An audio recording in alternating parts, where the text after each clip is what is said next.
June 26, 1943, late afternoon over occupied France near Furlio. Lieutenant Robert Johnson sat tensely in the cockpit of his P-47 Thunderbolt, eyes fixed on the retreating formation of B-17 bombers turning for home after their mission to Villa-Cubel airfield near Paris. At just 23, Johnson had been in combat for barely 2 months. He had one confirmed kill to his name, achieved 13 days earlier over the Netherlands, and now he faced a trial that would test both man and machine to their absolute limits.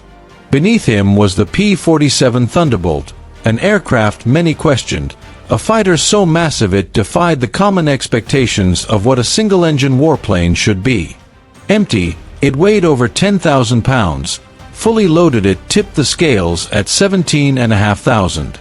Its heart was a roaring 2,000 horsepower Pratt & Whitney R2800 double Wasp radial engine, armed with 8.50 caliber Browning machine guns, fast in a straight line, deadly at altitude, and nearly unstoppable in a dive.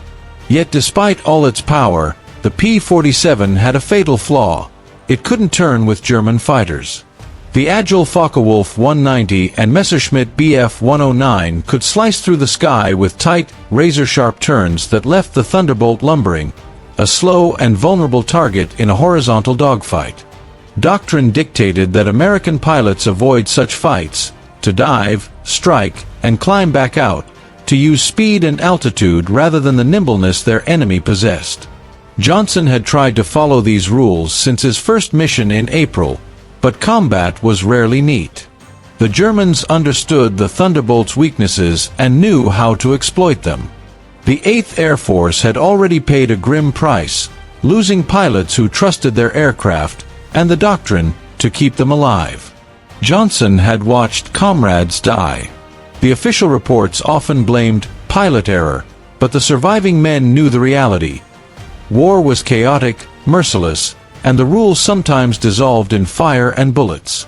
At 19,000 feet, 48 P-47s from the 56th Fighter Group scoured the sky in loose formation, providing cover for the retreating bombers.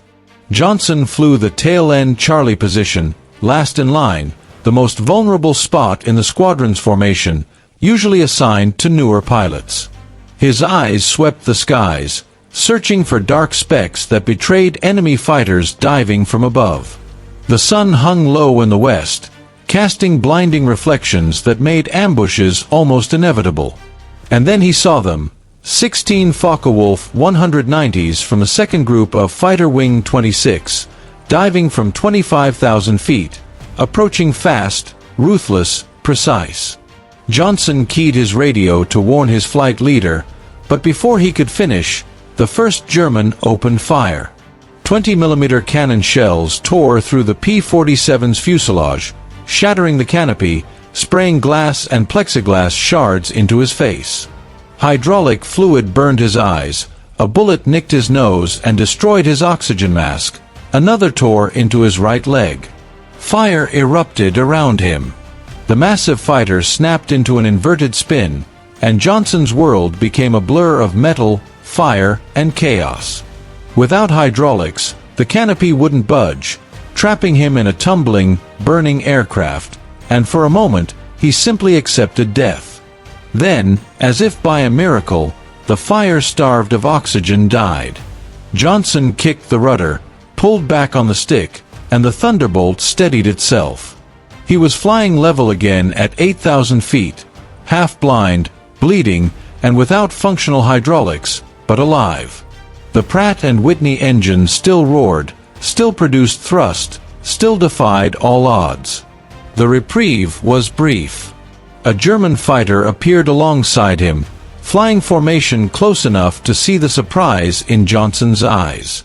The German had exhausted his cannon ammo and now relied on machine guns, but even at close range, they tore into the Thunderbolt. Hundreds of rounds slammed into the fuselage, wings, and tail. Johnson hunched behind his armored seatback, enduring the onslaught, feeling his aircraft shudder under the punishment. The German executed multiple attack runs, sweeping bullets across every vital system, yet the P-47 continued to fly. 5 passes, dozens of holes, hundreds of rounds, and still it held together. Eventually, the German ran out of ammunition, pulled alongside Johnson one final time, and rocked his wings, a silent acknowledgement of the Thunderbolt's toughness and the pilot's survival.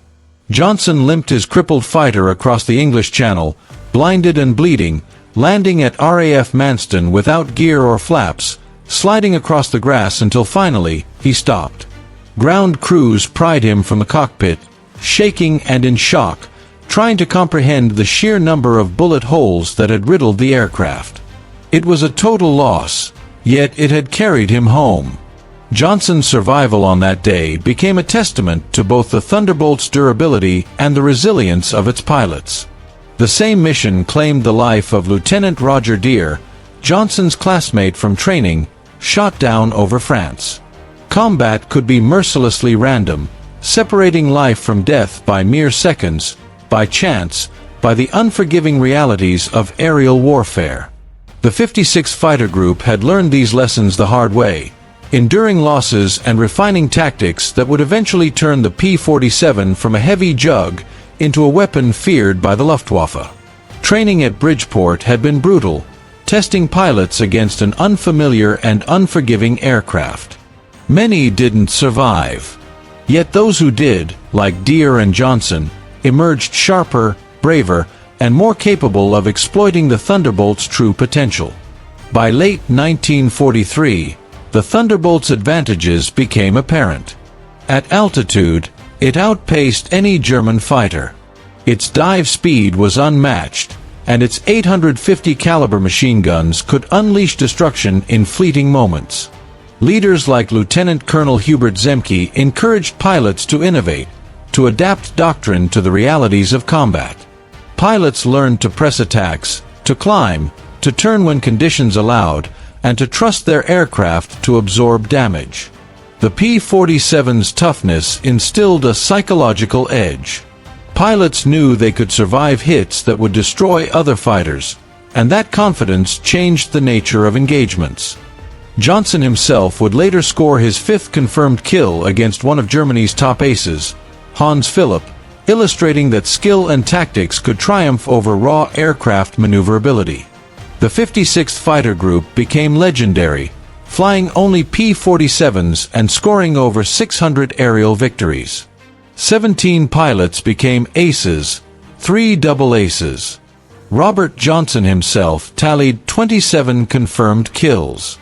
The Thunderbolt's raw, brutish design, once criticized as ungainly, proved that power and durability could dominate the skies. And when the P-51 Mustang eventually assumed the primary long-range escort role, P-47s transitioned to ground attack, where they wreaked havoc on German logistics.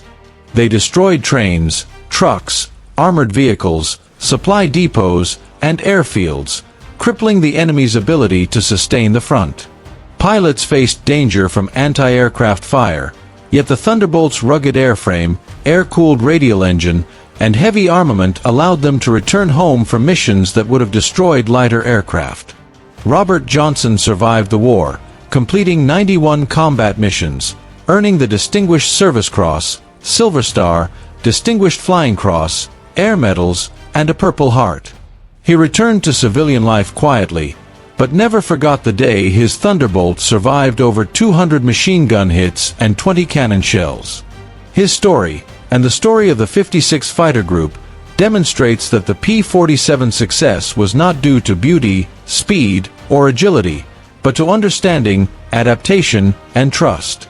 Pilots learned to fight with the aircraft they had, exploiting its strengths, mitigating its weaknesses, and turning an initially doubted fighter into a legend.